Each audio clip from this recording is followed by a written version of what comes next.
বাবা স্কুল থেকে ফেরার পথে না বাজার করে নিয়ে আসতো, সাথে মাঝে মাঝে মাছও নিয়ে আসতো।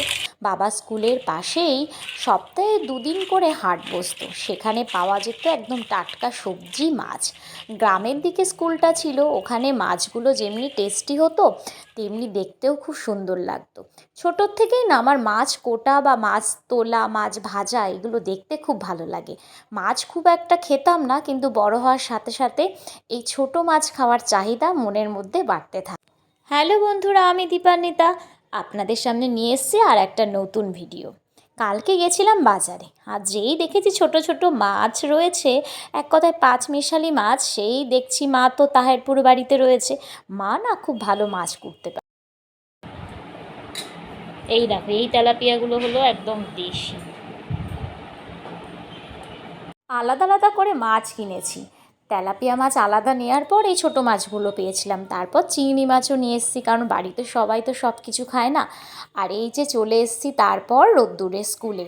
সেদিনকে ছিল parent teachers meeting. Who are committed to creating a positive and supportive learning environment.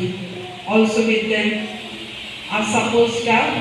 বছরের শেষের থেকে নতুন বছর যখন শুরু হয় তখন রোদ্দুরদের স্কুলে এরকম একটা মিটিং হয়, আমরা সবাই সেখানে অ্যাটেন্ড করি। আর এই দেখুন, আমাদের এখন একটু চা বিস্কিট এগুলো দেয়া চলছে, যদিও আমি কোনোটাই খেতে পারিনি, কারণ বাড়ির থেকে আমি সকালের খাবারটা খেয়েই গেছিলাম। এখানে ক্লাস 1 থেকে ক্লাস 4-এর গার্জিয়ানরা ছিল, সবাই সবার বক্তব্য পেশ করছিল, সুবিধা অসুবিধা কোনটা করা উচিত বিভিন্ন বিষয় নিয়ে আর কি আলোচনা হচ্ছিল। এটা একটা হওয়া দরকার, আর আমি তারই মাঝে একটা ভিডিও করেছি।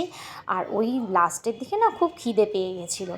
দেখুন, বাড়িতে এসে মামনির হাতের তৈরি এই যে এগুলো আপনারা খেয়েছেন, খেলে জানাবেন। দেখুন, ভিতরে পুরো ক্ষীর দেয়া রয়েছে, অসাধারণ একটা খেতে মিষ্টি জাতীয় জিনিস।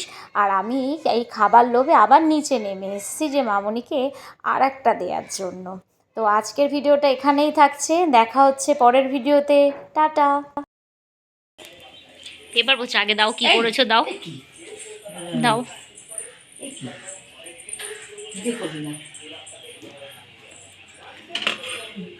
তুই দিয়েছে না?